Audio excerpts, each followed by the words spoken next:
How to add NGL link to your Instagram story. Hey everyone, welcome back to the channel. In today's video, I'll show you how to add your NGL link to an Instagram story.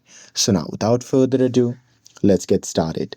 So here, first thing first, open the NGL app on your phone and make sure that you're logged in to your account. And now here, once you are inside the app, just tap on the button that says copy link. So here, once you're done copying the link, what you can do is simply close the NGL app and open the Instagram app. And now here, once you are inside the Instagram, just tap on your story button, which can be seen in the top left side of the screen.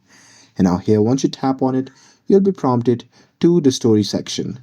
Now here, you can either take a photo, record a video, or choose the photo or video from your gallery.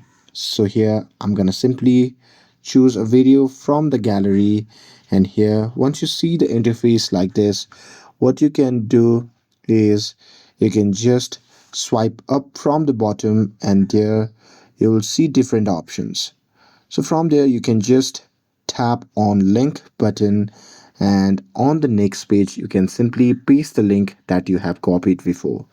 And here once you're done with it, you can just tap on done, and here as you can see, the link will appear on the story section. Now here once you're done with everything, you can just tap on the arrow icon to share your story on Instagram, and that's it. That's how you can add NGL link to your Instagram story. With this, if you found this video helpful, then don't forget to like, share, and subscribe to get updated for more videos. Thanks for watching, and I'll see you in the next video.